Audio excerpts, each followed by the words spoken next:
তারপরে পরে নবীকুলের শিরোমণি হযরত মুহাম্মদ সাল্লাল্লাহু আলাইহি সাল্লাম, যিনি আমাদের এই ইসলামকে সহজ করে দিয়েছেন, তার উপর হাজারো দরুদ সালাম ও বর্ষিত হোক।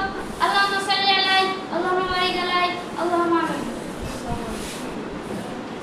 আজকে আমরা যে বক্তব্য রাখবো, সম্মানিত উপস্থিত, আজকে আমার বিষয় হচ্ছে ইব্রাহিম আলাইহিস সালাম এর জীবন। ইব্রাহিম আলাইহিস সালাম ছিলেন একজন নবী, যিনি ইসমাঈল আলাইহিস সালামের পিতা ছিলেন।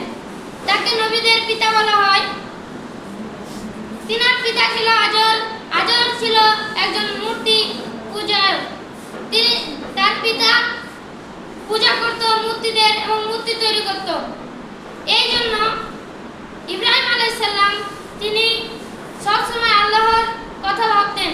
তিনি ভাবতেন এই ভুবনের স্রষ্টাকে, সৃষ্টিকর্তাকে তিনি শুধু খুঁজতেন, এই মহান আল্লাহকে।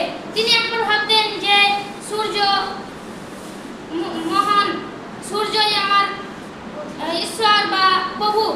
কিন্তু দেখতেন যে রাত হলে সূর্য ডুবে যাচ্ছে, তখন ভাবতেন যে না, এই সূর্য আমার প্রভু হতে পারে না। তারপরে রাত হলে চাঁদ উঠত, চাঁদ উঠার সঙ্গে সঙ্গে তিনি ভাবতেন যে আমার প্রভু হচ্ছে চাঁদ। কিন্তু সকাল হলে চাঁদ ডুবে গেলে মনে করতেন যে আমার প্রভু চাঁদ হতে পারে না। সেই তো আমার প্রভু, যে আমাকে সব সময় দেখবে। তিনি একদিন গাছের তলায় বসে ছিলেন। এমন সময় গাছের পাতা ছড়িয়ে পড়ল এবং সেখানে সবুজ পাতা ধরলো এবং তাকে ছায়া দেওয়া হলো। তখন তিনি ভাবলেন যে আমার ঈশ্বর, সেই আমি যাকে দেখতে পাচ্ছি না, তিনি একমাত্র আল্লাহ, যে আমার প্রভু।